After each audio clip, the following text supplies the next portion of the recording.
देखिए, आज हम समझते हैं सुरक्षा बल, सिक्योरिटी फोर्स।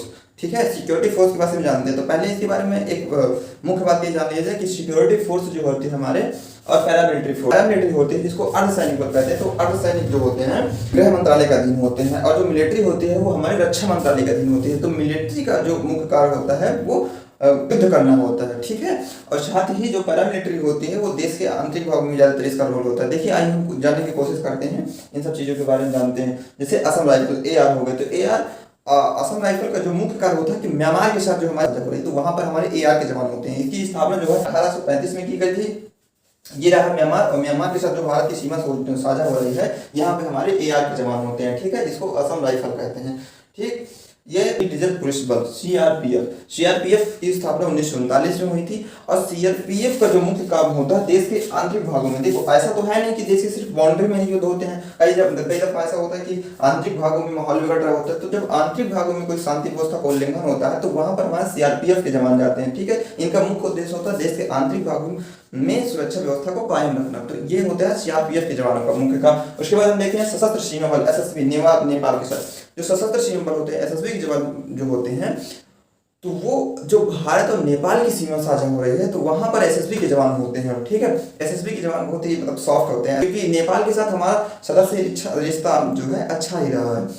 भारत तिब्बत सीमा पुलिस ITBP, भारत तिब्बत सीमा पुलिस, इसकी स्थापना 1962 में हुई थी, और ये चीन के साथ सीमा साझा करता है। ठीक है, चीन के साथ हमारे 1962 में युद्ध हुआ था। उसके बाद ही ITBP का प्रस्ताव पारित किया गया कि 1962 में भाई युद्ध हुआ था। उसके बाद ये हुआ कि चलो अच्छा अपनी सीमा बनाते हैं। तो ITBP जम्मू कश्मीर से लेकर और ये लद्दाख के एरिया में, लद्दाख और जम्मू कश्मीर, साथ ही जो तिब्बत के एरिया में सीमा सुरक्षा करती है, वो हमारे ITBP के जवान होते हैं। भारत तिब्बत सीमा पुलिस, ये भी एक अर्धसैनिक बल होते हैं, पैरामिलिट्री फोर्स होती है।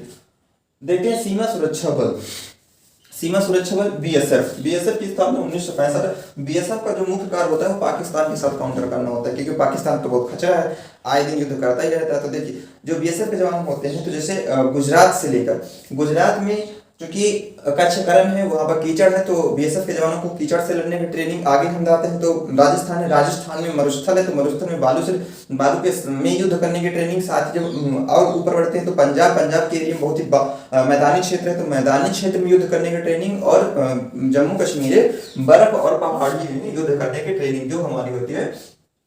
SSB के जवान इन सब में मतलब BSF के जवान इन सब में ट्रेन होते हैं। आप बॉर्डर मूवी देखिएगा तो उसमें जो सुनील शेट्टी हैं तो वो BSF के जवान होते हैं, और जो सनी देओल होते हैं वो आर्मी के जवान होते हैं। आर्मी का एक कैंट होता है जो बॉर्डर से 10 या 15 किलोमीटर पीछे हुआ करता है, अक्सर ऐसा होता है। तो आर्मी बॉर्डर पे नहीं रहते, क्योंकि आर्मी बहुत ही स्ट्रिक्ट होते हैं, वो उसके साथ नो कॉम्प्रोमाइज, सीधा अगर अंदेशा दिखा तो सीधे शूटिंग, बाकी कोई।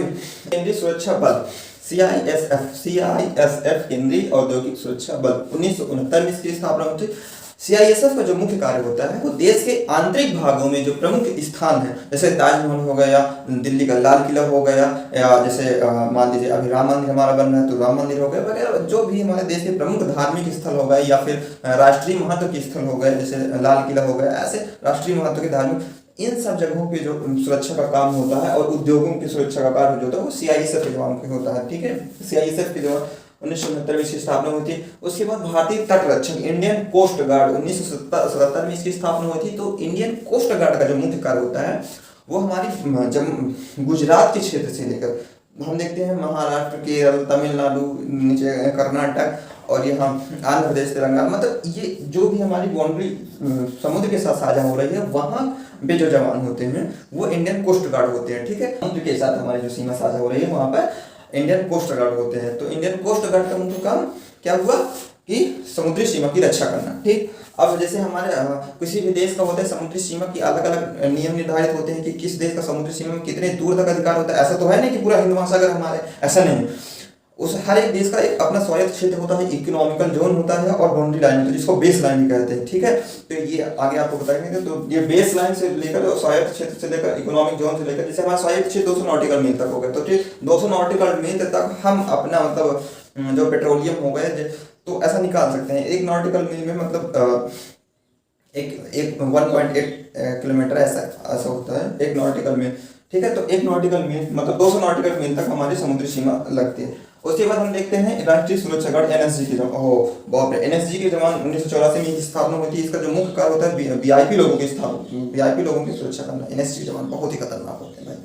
एनएसजी के जवानों को तो कोई बात ही नहीं कहा। एनएसजी के जवानों को ऐसी ट्रेनिंग दी जाती है कि आपको वीआईपी लोगों की सुरक्षा करना है, तो वीआईपी लोगों को खतरा भी ज्यादा होता है। तो जब उनकी ड्राइवरिंग करवाई जाती है ना, तो ड्राइवरिंग के समय जितना वो दोनों हाथ से गाड़ी चल आगे भगा सकते हैं उतना ही एक हाथ से गाड़ी, और जितना स्पीड में वो आगे सामने गाड़ी ले जा सकते हैं उतना ही बैक स्पीड में गाड़ी ले जाना होता है। ऐसी एनएसजी के कमांडो की ट्रेनिंग होती है। मतलब बैक गियर में गाड़ी उसी रफ्तार से ले जाएंगे और एक हाथ से ले जा सकते हैं।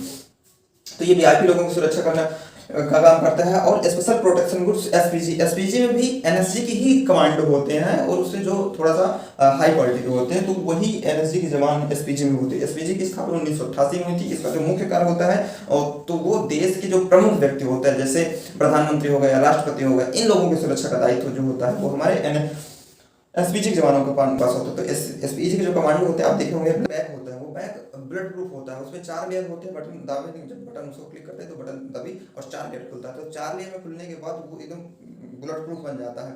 तो इससे उनको मतलब जो भी जैसे पीएम हो गया या फिर राष्ट्रपति हो गया, कभी ऐसा हुआ कि उस पर खतरा का अंदेशा हो रहा है, तो तुरंत उसको खोल दिया जाता है। ये सब चीज़ मतलब एसपीजी के जवानों की बहुत हार्ड ट्रेनिंग होती है। एसपीजी का तो पूछो ही नहीं भाई। वो देखेंगे इधर लगेगा, मतलब ऐसे देखेंगे, काला चश्मा पहनते हो, काला चश्मा उनका सनरूफ ग्लास होता है, मतलब सूर्य की तरफ भी उसी के जैसे देख सकते हैं, जैसे आप जमीन पे देख सकते हैं, किसी अन्य जगह देख सकते हैं, उसी के जैसे वो सूर्य की तरफ भी देख सकते हैं।